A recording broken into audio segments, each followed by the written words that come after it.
News.mc on Monaco Info is brought to you by Monaco Legend Properties. Our exclusive interview with the personalities driving the Principality.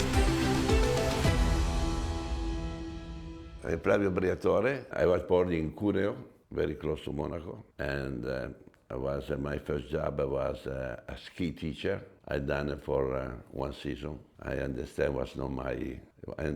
was something I don't want to do, basically. And after that, I started working with real estate. After that, we start working in the stock market, like a promoter.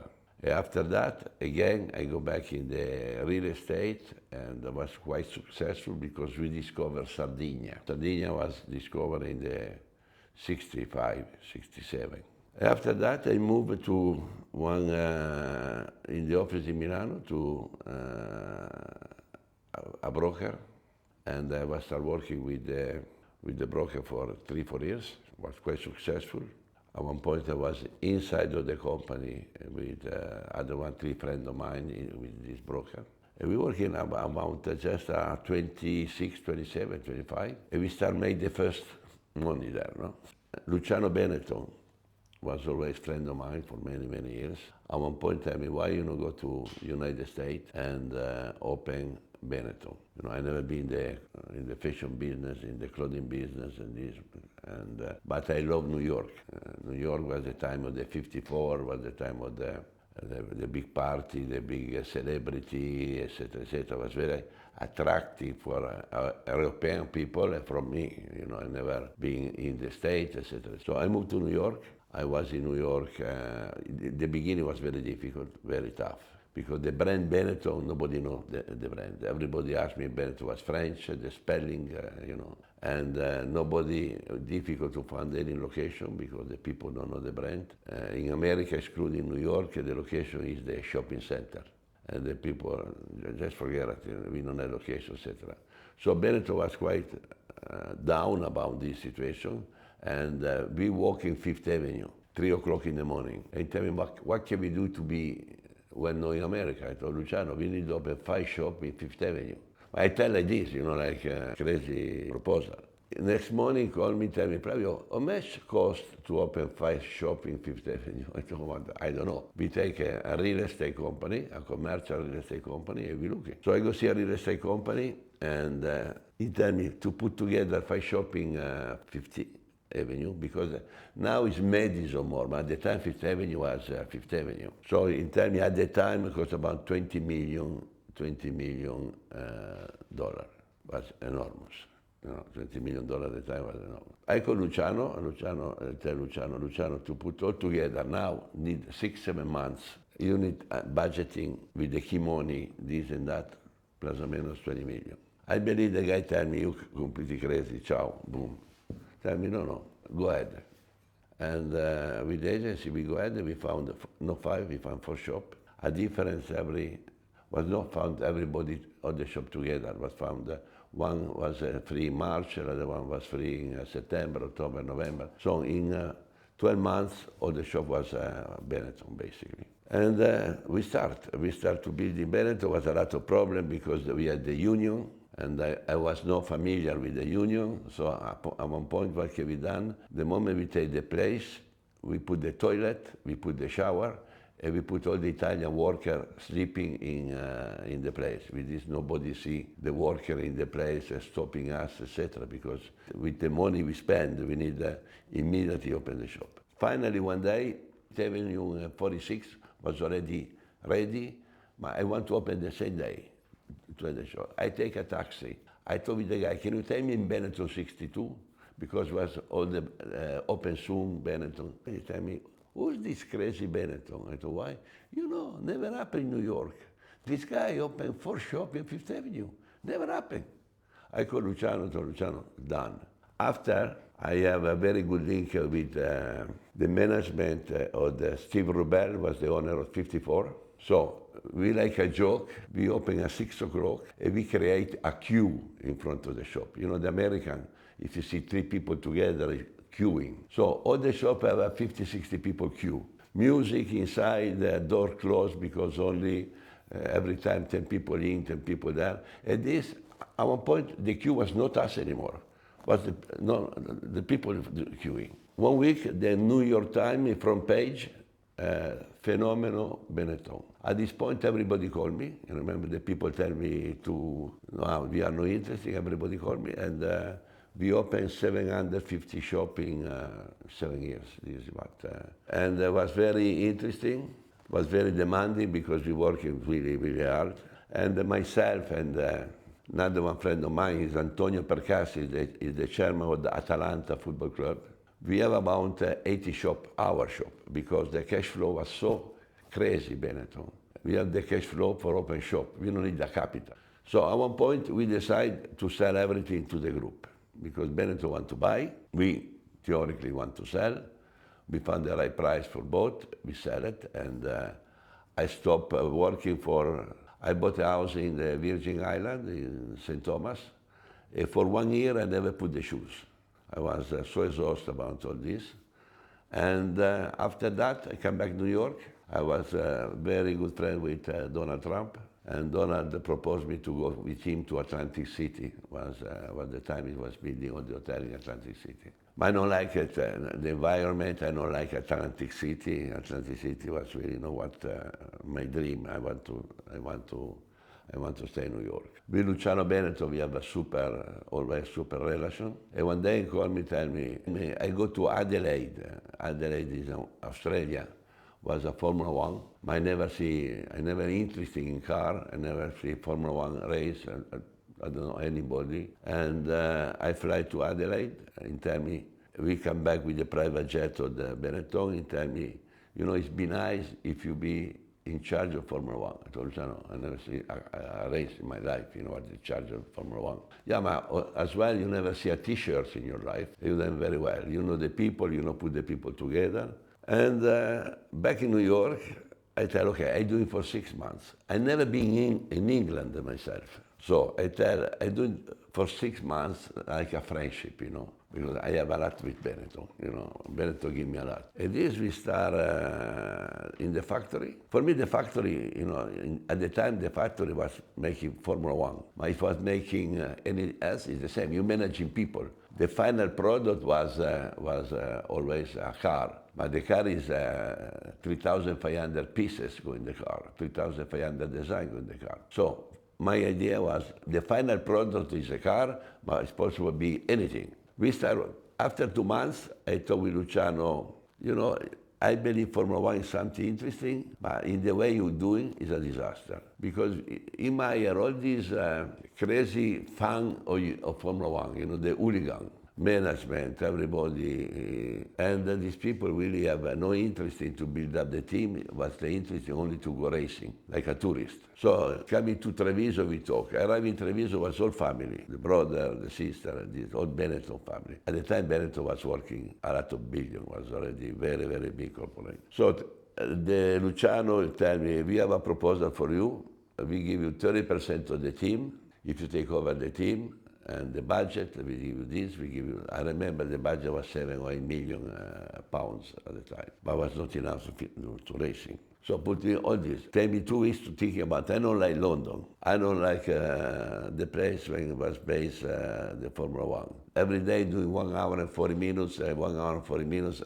Was too much. I decided to take one house next to Whitney, in middle of nowhere. So after 3 days, I fired everybody. I fired the general manager, I fired the managing director, I fired everybody. Luciano, everybody called Luciano. Luciano tell me, what you doing? I tell him, I do my job. He tell me, I had 30% of the share, I need doing the job. For you guys, you have 70. I had only 30, I need the job for both. Again, I tell you, all these young people was in the team, and the team was called Toleman, was not called Benetton. Okay. I take all the young people was in the factory. I fired the management because the base I think so was good, but the management was completely unable to work with the people, And the team was called Toleman. I call Luciano. I tell we need to change the name of the team. Tell me, what you want to call the team? Why you want to change the name? I thought, we need call Benetton. Oh, no possible, Benetton. We're doing a tricot, we're doing T-shirts, and we're fighting with Ferrari. This is the people, it's ridiculous to call Benetton. I thought, no, Luciano, because you're there for publicity. Maybe we are not completely in the top of the game. I know a lot of people is possible doing incredible public relations if the name is Benetton. You're not doing the public relations for Toleman. What do you mean Toleman? I have nothing to do. So another one meeting in Treviso, I convinced everybody we change the name. But already it was in every news.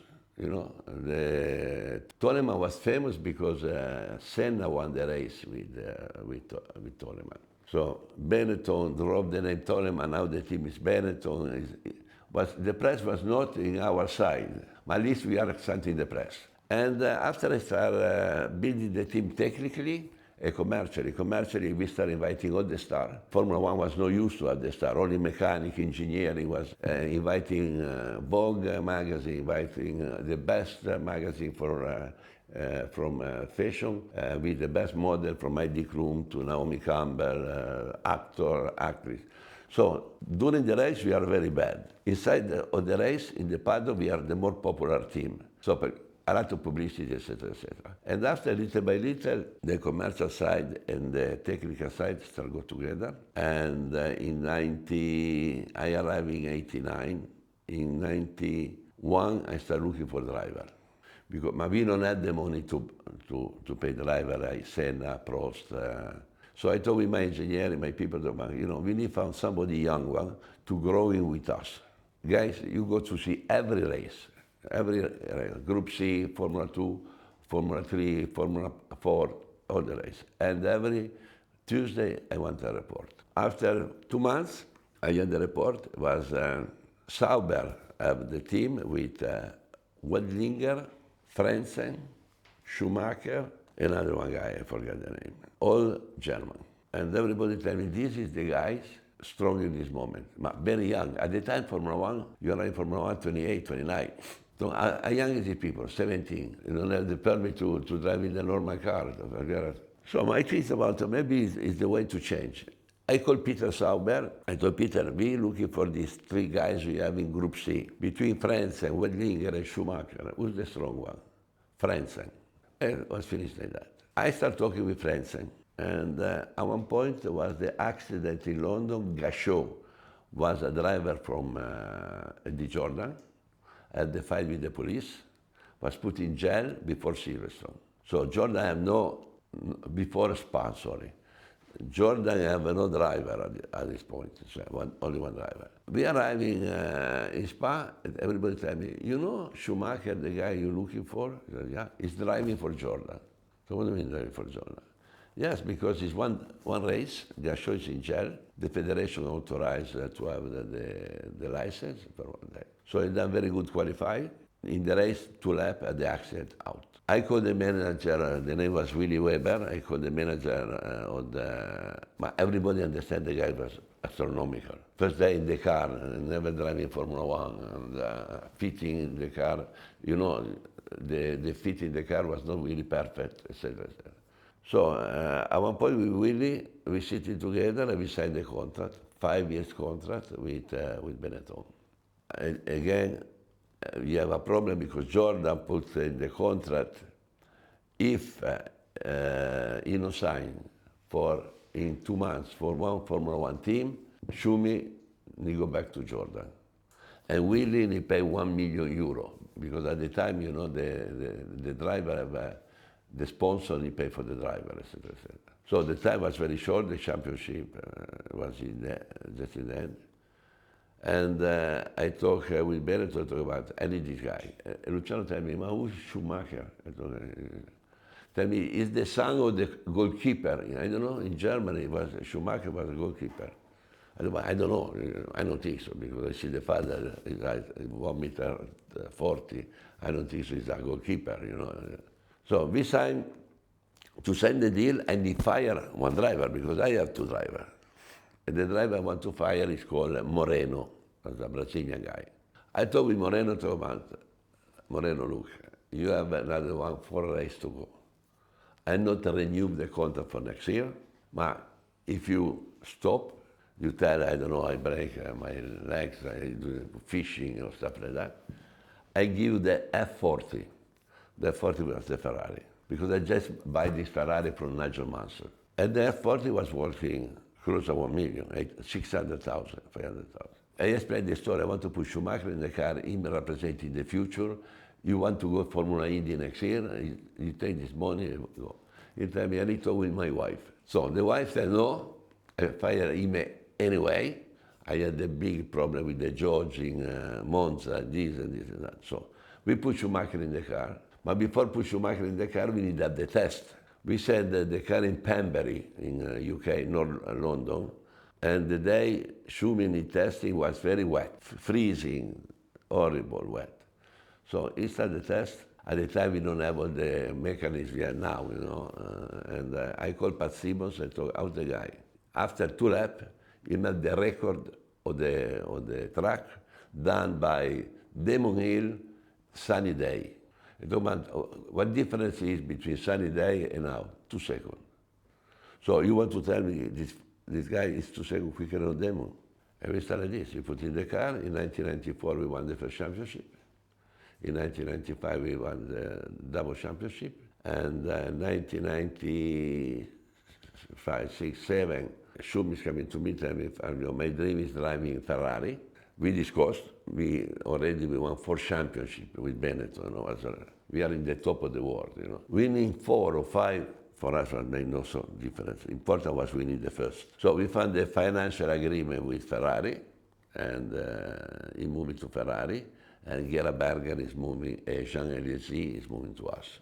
This was we lost an incredible champion, and I'm sure in 1997, if Michael was with us, we won another 1 championship. We finished second at 2 points. But we have Jean Alesi put so many mistakes, and this period was a little bit super guy, very nice guy, but was aggressive with the car, etc., etc.